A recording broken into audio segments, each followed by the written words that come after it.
Lunch box recipe పుదీనా rice. దానికోసం కొంచెం పుదీనా, తెల్లబాయలు, అల్లము, మిరియాలు, కొత్తిమీర తీసుకున్నాను. ఇక్కడ నేను అన్నిటినీ కలిపి మిక్సీ పట్టుకున్నానండి.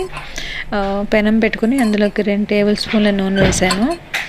నేను ఇక్కడ బిర్యానీ వేస్తాం కదా, బిర్యానీకి అవన్నీ వేసానండి. సాయి జీరా, దాల్చిన చెక్క, బిర్యానీ ఆకు, లవంగాలు, మరాఠీ మొగ్గ అవి వేసాను.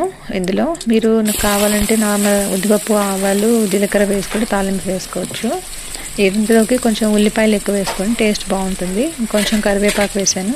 ఇక్కడ నేను కల్లుప్పు డైరెక్ట్గా వేసేసానండి. మీరు కొంచెం నూరి వేసుకోండి కల్లుప్పు వేసేటట్లయితే. అవి కరగలేదు నూనెలో వేసిన తర్వాత. అది కటకట ఉన్నాయి రైస్లో అయితే. కానీ రైస్ అయితే చాలా బాగుందండి. మీరు కూడా ఒకసారి ట్రై చేసి నాకు చెప్పండి.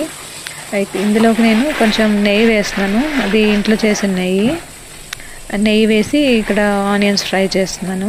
మీరు స్పైసీనెస్ కోసం కావాలంటే 2 మీకు స్పైసీనెస్ తగినంత పచ్చిమిరపకాయని మిక్సీలో కానీ లేకుంటే ఆనియన్స్తో కానీ వేసుకోండి.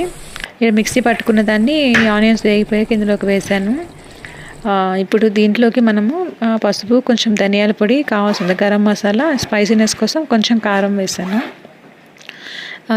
దీన్ని మనం సిమ్లో పెట్టి ఒక 12 మినిట్స్ వదిలేస్తే బాగా మగ్గిపోతుందండి. ఇందులోకి మనము ఆల్రెడీ ఉడకబెట్టి వంచుకున్న రైస్ని యాడ్ చేసుకుంటే సరిపోతుంది. ఇక్కడ కొంచెం నేను ఫ్రెష్ పుదీనా యాడ్ చేశాను. ఆ ఫ్రెష్నెస్ స్మెల్ రావాలని మీరు కూడా ఇలా యాడ్ చేయండి, చాలా బాగుంటుంది. ఇలా కలుపుకున్న తర్వాత చాలా బాగుందండి రైస్. మీరు కూడా ట్రై చేయండి ప్లీజ్.